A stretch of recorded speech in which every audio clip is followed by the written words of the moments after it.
So you might have seen on Sunday that I came 20th in the British National Championships on Zwift, which was my proudest race performance to date. The culmination of all my back-to-back days racing on Zwift, the racing against pros, all the experience I've learned racing against pros and the best Zwifters in the world, and showed quite how far I've come in my fitness journey.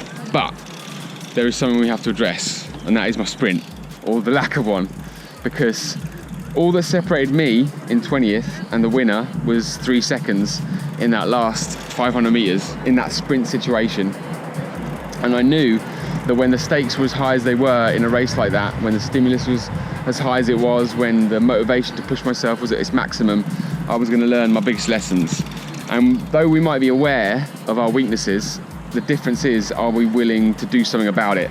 And after that race, I am now willing to do whatever it takes for me to improve my sprint, whatever it takes. I've been dreaming about ways to improve my sprint when I go to bed. And over the last few days, I've been thinking about what I can do to change things, what went wrong. And the biggest thing that I can change is the mental conversation that I had with myself. As we hit the beach in that race, as we entered the last 500 meters, I had a negative conversation with myself that meant I flipped the switch off instead of on, and I didn't push my potential. And all I could think was that everybody around me has an aero power up and I don't. So what's the point in pushing myself if it isn't going to be for anything? If it's going to be all for nothing, what's the point in expelling all this energy, which was my body's evolutionary mechanism to conserve energy kicking in and creating an excuse in a split second that meant I left that race disappointed. That meant the difference between me in 20th in no man's land and a top 10 qualifying place. And so that's got to change. And so instead of concentrating on the things that I can't control, like the fact that everyone has an aero power up, I need to focus on the things that I can control.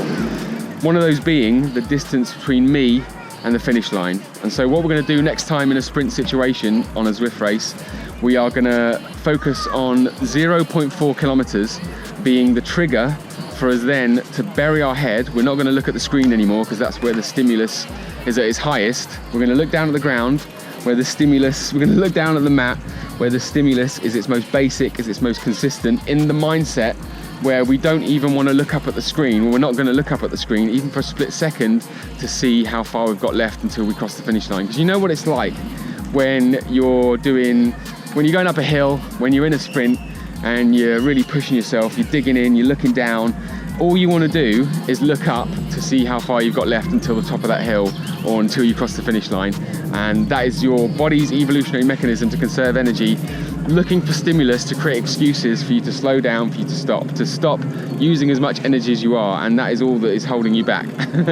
So we got to be in the mindset where we're just going to be all about looking down, pushing ourselves until we can't push anymore. And it doesn't matter about where the finish line is. The finish line doesn't exist anymore. The only finish line is exhaustion. So that is what we're going to do.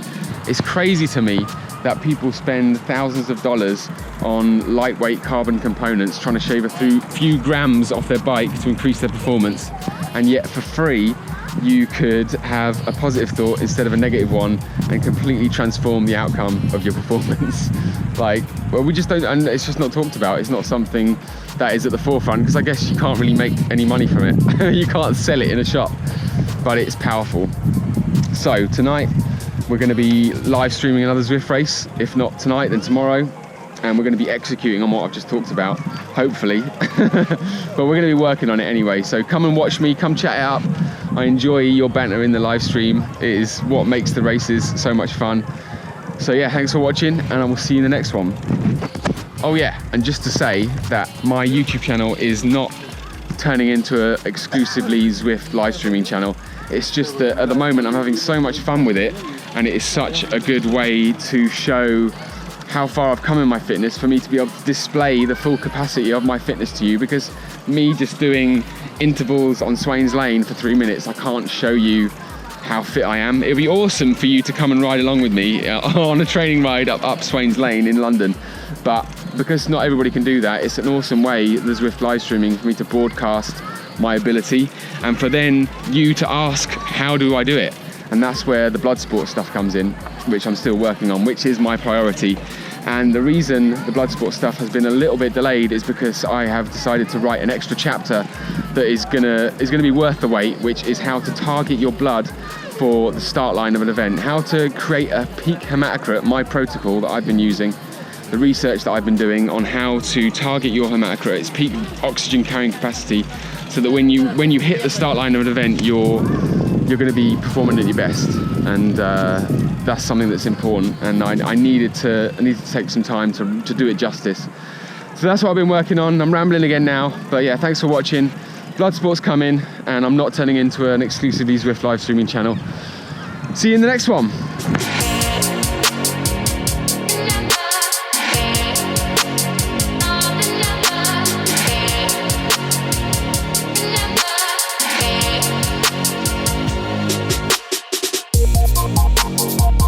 Yeah.